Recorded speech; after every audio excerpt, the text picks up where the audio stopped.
James Wood's Omarosa tweet is so intense we had to get permission to show you. If you thought The Apprentice made for interesting viewing, this season of the White House is giving it a run for its money. Except, of course, it's no television show, it's real life. Over the past week, the drama that seems to follow President Donald Trump wherever he goes reached new levels after Trump used unflattering language to describe former Apprentice contestant and disgraced White House staff member Omarosa Manigault-Newman. In a fiery tweet posted on Tuesday, Trump called Manigault-Newman a lowlife and a dog, with the latter description sending the mainstream media into a collective tizzy. When you give a crazed, crying lowlife a break, and give her a job at the White House, I guess it just didn't work out. Good work by General Kelly for quickly firing that dog, wrote the president. Critics quickly slammed Trump for using that last word, and many pundits insinuated that it was racist. Actor James Woods, however, had a very different take. Responding to the controversy late Tuesday night, he pointed out that the word dog might be applied to Omarosa Manigault-Newman after all. Now, we try to refrain from profanity and typically censor bad language. Wood's tweet was so cutting, and this controversy so talked about, that our editorial management gave permission to repost the actor's words. You can judge the accuracy of the tweet for yourself. Let's be clear, we don't condone this edgy tweet.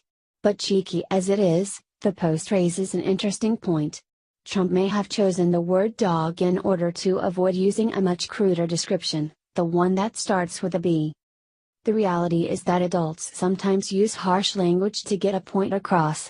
This by itself isn't racist or sexist, and if you have any doubt, remember that Omarosa Manigault-Newman actually called herself the B word in the past.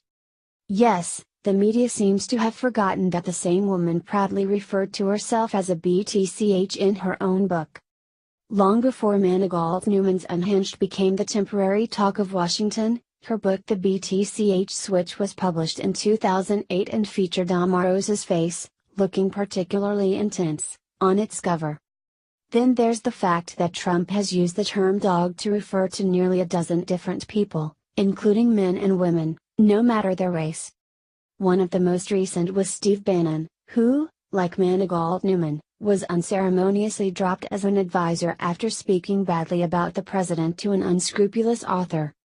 Michael Wolff is a total loser who made up stories in order to sell this really boring and untruthful book. He used sloppy Steve Bannon, who cried when he got fired and begged for his job. Now sloppy Steve has been dumped like a dog by almost everyone. Too bad.